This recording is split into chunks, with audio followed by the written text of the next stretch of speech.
LA 한인타운의 한 한인업소에 중무장한 요원들이 급습해 라틴계 직원들을 체포하는 상황이 발생했습니다.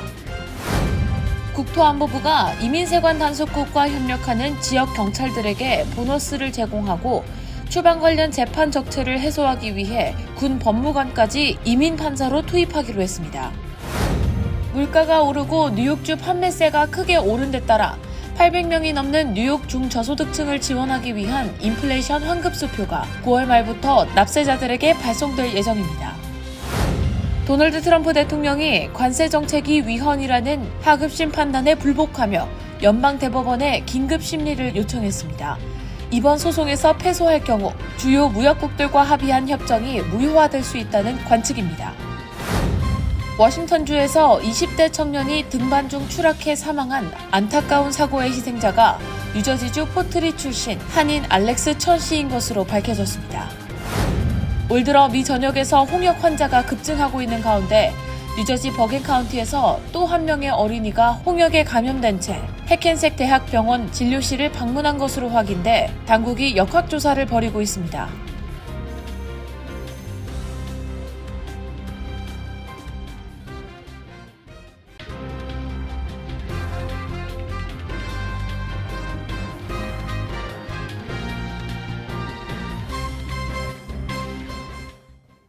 안녕하십니까.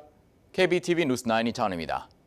LA 한인타운 한복판의 한인업소에서 라틴계 직원들이 체포되는 상황이 발생해 한인사회도 불안감이 고조되고 있습니다.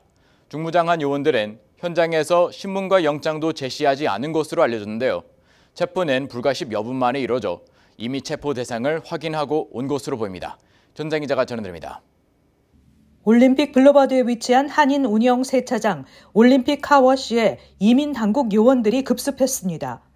목격자들에 따르면 쉐비와 이코녹스 차량 2대에서 연방세관 국경보호국 소속 군인 6명이 방탄조끼와 소총으로 중무장한 모습으로 차에서 내려 세차장으로 곧장 들어가 직원 5명에게 수갑을 채워 차에 태우고 돌아갔습니다. 요원들은 현장에서 신분을 밝히지 않았으며 영장도 제시하지 않았는데 목격자들은 체포는 불과 10여 분 만에 끝났다며 이미 체포 대상을 확인하고 온 것처럼 보였다고 전했습니다. 이 세차장은 약 15명의 라틴계 직원을 두고 있으며 지난 6월 LA 다운타운 패션 디스트릭트에 이민 단속이 집중됐을 당시 약 2주간 영업을 중단한 바 있습니다. 이번에도 즉시 문을 닫고 영업을 중단했습니다. 캐런 베스 LA 시장은 성명을 내고 오늘 한인타운 올림픽 카워시에서 벌어진 이민 단속은 매우 우려스럽다며 지역사회 누구나 아는 사업장이 표적이 되면 커뮤니티 전체가 흔들린다고 지적했습니다.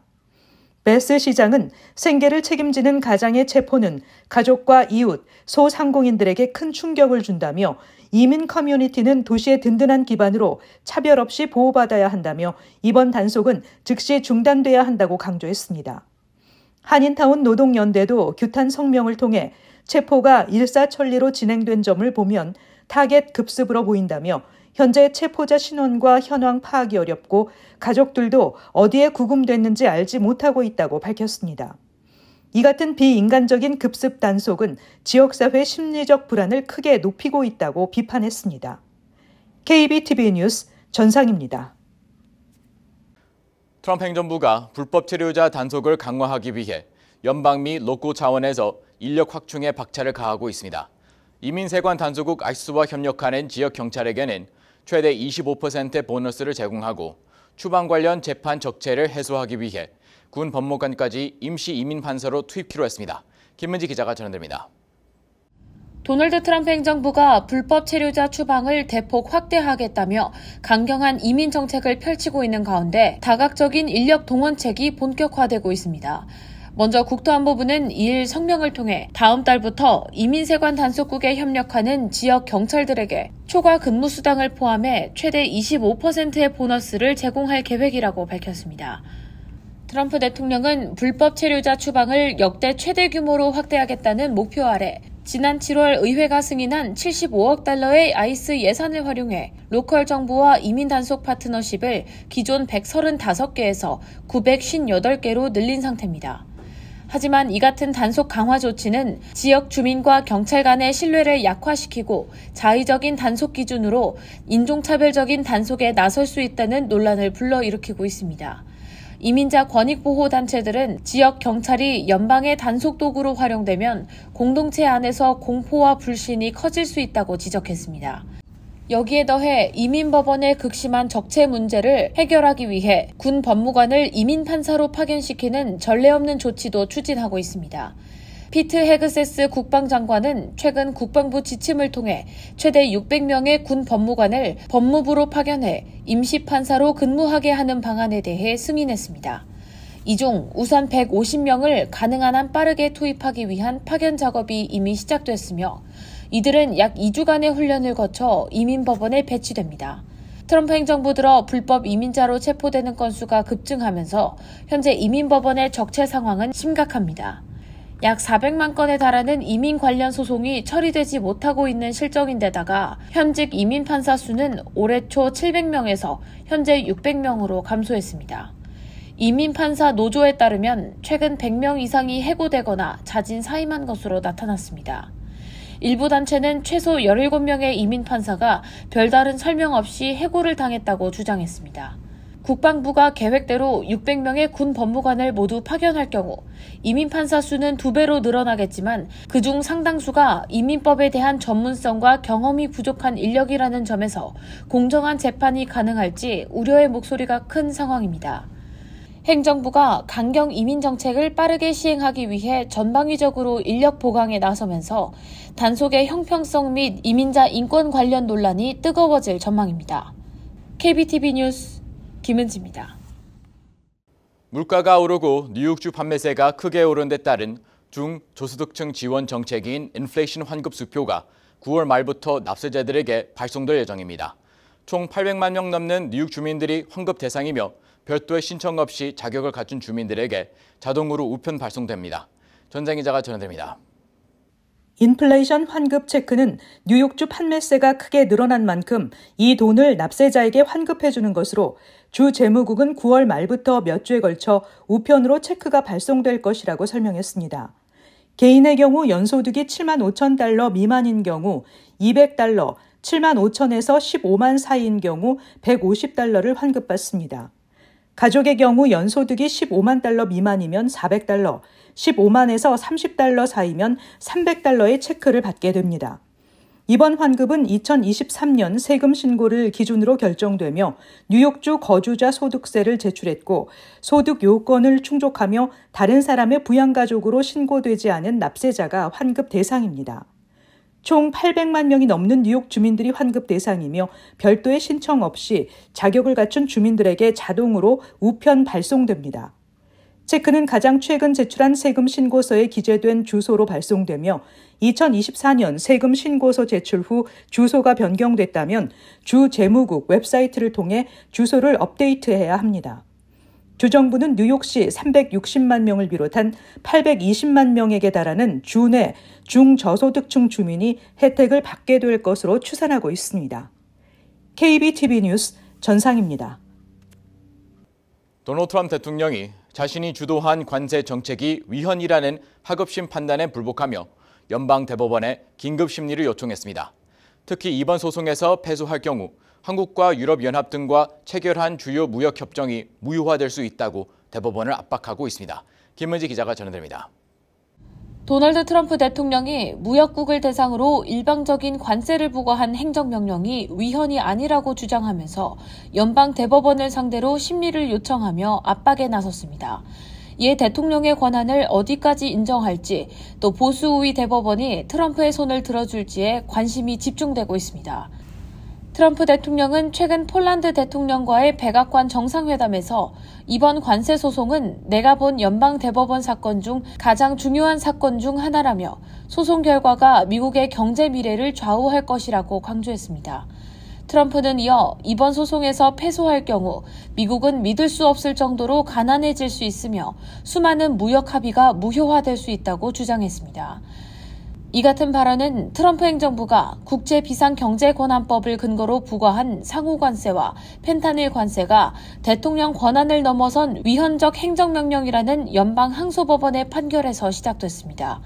국제비상경제권한법은 수입통제 권한은 부여하지만 직접적인 관세 부과 권한은 포함하지 않는다는 것이 하급심의 판단입니다. 이에 트럼프 행정부는 즉각 연방대법원에 상고를 요청했고 법무부는 이 사건이 미국의 경제 및 안보에 중대한 영향을 미친다며 긴급 심리를 요청했습니다. 아울러 만약 대법원에서 패소할 경우 한국, 일본, EU 등과 맺은 무역협정을 되돌려야 할 수도 있다고 우려했습니다. 실제로 트럼프 대통령은 우리는 한국, 일본, 유럽연합과 수천억 달러 규모의 합의를 체결했다며 이 관세 덕분에 우리가 유리한 협정을 이끌어낼 수 있었던 만큼 소송에서 지면 이 모든 것이 수포로 돌아가게 된다고 경고했습니다. 현재 연방대법원은 보수 성향 6명, 진보 성향 3명으로 보수가 우위를 점하고 있으며 이 가운데 3명은 트럼프 대통령이 직접 임명한 인사들입니다. 이런 점에서 트럼프 대통령은 대법원이 자신에게 유리한 판단을 내릴 가능성이 높다고 기대하고 있습니다. 하지만 일각에서는 트럼프 대통령이 소송 결과에 따른 경제적 재앙 가능성을 강조하면서 대법원을 정치적으로 압박하고 있다는 비판의 목소리도 나오고 있습니다. 이번 소송 결과에 따라 미국의 통상 정책 방향은 물론 한국을 포함한 주요 무역국과의 관계에도 상당한 파장이 예상돼 관심이 집중되고 있습니다. KBTV 뉴스 김은지입니다. 워싱턴주 인덱스타운월에서 20대 청년이 등반 중 추락해 사망한 안타까운 사고의 희생자가 뉴저지 폴리 출신 한인 알렉스 천 씨인 것으로 밝혀졌습니다. 가족은 장례 비용 마련 및 추모식 개최 등을 위해 고펀미를 개설하고 기금을 모금하고 있습니다. 보도에 전장 기자입니다. 지난달 28일 워싱턴주 인덱스타운 월에서 발생한 등반 사고 희생자가 뉴저지주 포틀리 출신의 알렉스 천 씨인 것으로 밝혀졌습니다. 유가족은 고펀드미에 천 씨가 워싱턴주에서 등반 중 갑작스럽게 사고를 당했다고만 밝히고 자세한 내용은 언급하지 않았습니다. 온라인 매체 데일리 보이스는 워싱턴주 지역 언론에 최근 보도된 등반 중 사망 사고는 지난달 28일 인덱스 타운월에서 발생한 것이 유일하다고 전했습니다. 시애틀 타임스 등에 따르면 지난달 28일 오후 4시쯤 20대 남성이 인덱스 타운월을 등반 중 300피트 높이에서 추락해 사망했습니다. 천 씨의 소셜미디어에 따르면 그는 지난 2015년 포틀리 고교를 졸업한 뒤 러커스 대학에서 마케팅을 전공했습니다. 가족은 장례 비용 마련과 추모식 개최 등을 위해 고펀드미를 개설하고 기금을 모금하고 있습니다. 천 씨를 추모하는 이들의 기부가 잇따르면서 3일 오후 현재 28,875달러가 모금됐습니다. 사고는 스노우미시 카운티 인덱스 마을 근처에서 일어났으며 천 씨는 등반 중 약 200피트 이상 아래로 추락했고 소방관들이 현장에 도착했을 때 이미 숨진 상태였습니다. 지역 소방관들에 따르면 올해 이 지역에서 여러 차례 추락 사고가 발생했다고 합니다. 타운월은 높이 1000피트의 수직 화강암 절벽으로 크래피트 클라이밍, 에이드 클라이밍, 훈련에 좋은 인기 암벽 등반 지역이지만 높은 절벽과 가파른 암벽으로 인해 위험성도 상당해 매년 크고 작은 사고가 끊이질 않고 있습니다. KBTV 뉴스 전상입니다. 올 들어 미 전역에서 홍역 환자가 급증하고 있는 가운데 뉴저지 버긴 카운티의 한 어린이가 홍역에 감염된 채 대형 병원 진료실을 방문한 것으로 확인돼 당국이 홍역 바이러스에 노출됐을 가능성을 경고하고 나섰습니다. 이는 올 들어 뉴저지주에서 발생한 10번째 홍역 감염 사례입니다. 김은지 기자입니다. 뉴저지주 보건당국은 버긴 카운티에 거주하는 한 아동이 홍역에 감염된 상태로 해켄색 대학병원과 인근 의료 건물을 방문한 사실을 확인하고 역학조사를 벌이고 있다고 밝혔습니다. 병원 측 대변인 벤 골드스타인은 환자 프라이버시 보호법에 따라 아동에 대한 구체적인 정보는 공개할 수 없지만 병원은 질병 확산을 막기 위해 필요한 예방 조치를 즉시 취했다고 밝혔습니다. 또 병원은 연방질병통제예방센터 CDC의 감염 예방 지침을 따르고 있으며 뉴저지주 보건국과 긴밀히 협력하고 있다고 덧붙였습니다. 주 보건국은 다음 장소와 시간대에 해당 장소를 방문한 사람들에게 홍역 노출 가능성이 있다고 경고했습니다. 지난 8월 25일 오후 2시 30분부터 오후 5시 45분 8월 29일 오전 8시 45분부터 오전 11시 30분에 385 프로스펙트 플라자를 방문했거나 8월 26일 오전 10시 45분부터 오후 5시 45분까지 핵켄색 대학병원 소아응급실을 방문했거나 8월 26일 오후 3시 30분부터 8월 27일 오후 8시 30분까지 조셉 M. 산자리 어린이병원을 출입한 모든 사람은 감염 바이러스에 노출됐을 가능성이 있습니다. 이는 핵켄색 대학병원에서 홍역 감염 아동이 치료를 받은 두 번째 사례입니다. 지난 7월에도 허드슨 카운티에 거주하는 아동이 같은 병원 응급실에서 홍역 치료를 받았으나 당시 추가 감염 사례는 발생하지 않았습니다. 홍역은 고열, 기침, 콧물 또는 충혈된 눈 등의 증상을 동반하며 감염 3일에서 5일 후에 나타나는 발진이 주요 증상입니다. 특히 예방접종을 받지 않았을 경우 치명적일 수 있습니다. CDC에 따르면 2025년 미 전역에서 20년 내 가장 많은 홍역 환자가 보고되고 있으며 홍역으로 인해 전국적으로 3명이 사망했습니다.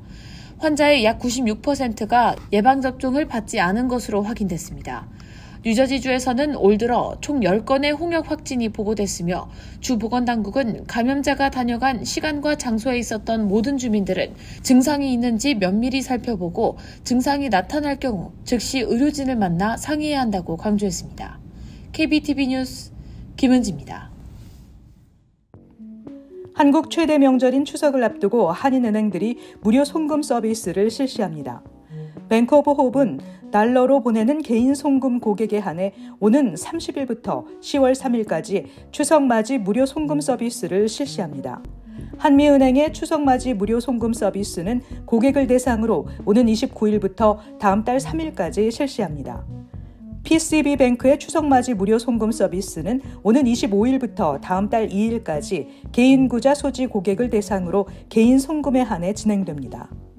CBB뱅크는 오는 29일부터 다음 달 3일까지 일주일 동안 추석맞이 무료 송금 서비스를 실시합니다. 개인 고객 대상으로 금액과 송금 횟수는 무제한입니다.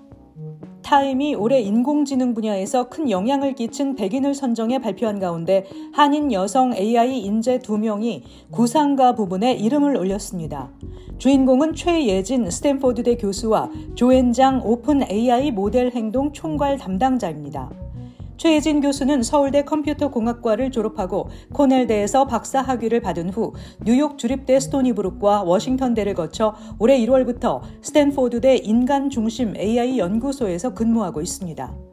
조앤장 총괄 담당자는 스탠포드대에서 응용수학과 컴퓨터 과학을 공부했으며 드롭박스와 구글의 프로덕트 매니저를 거쳐 2021년 12월 오픈 AI에 합류했습니다. 현재 AI 모델 행동과 정책을 총괄하고 있습니다. 오는 11월 4일 치러지는 뉴저지 잉글루드 클립스 시의원 본선거에 한인 이태호 씨가 공화당 후보로 출마합니다. 이 후보는 지난 3월 공식 출범한 뉴저지 한인 공화당위원회 위원장을 맡고 있습니다. 이 후보가 당선될 경우 박명근 현 잉글루드 클립스 시장에 이어 공화당 소속 한인으로는 두 번째 잉글루드 클립스 시의원을 맡게 됩니다. 이 후보는 스마일 약국 등을 운영한 약사 출신이자 잉글루드 클립스 타운 쉐이드 트리 위원회 위원으로 활동하고 있습니다. 잠시 후 커뮤니티 브리핑을 전해드립니다.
이어서 환율과 증시 전해드립니다.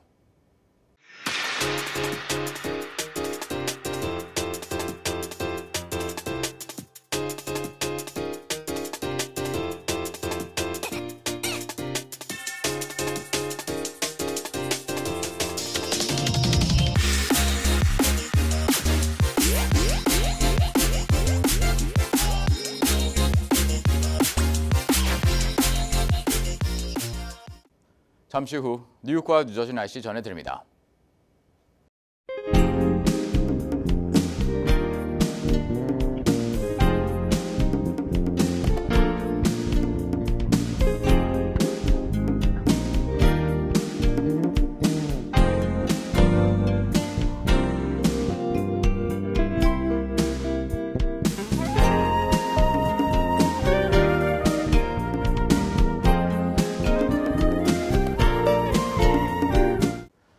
이상으로 KBTV 뉴스9 마칩니다. 오늘도 시청해주셔서 감사합니다. 편안한 밤 보내시 바랍니다.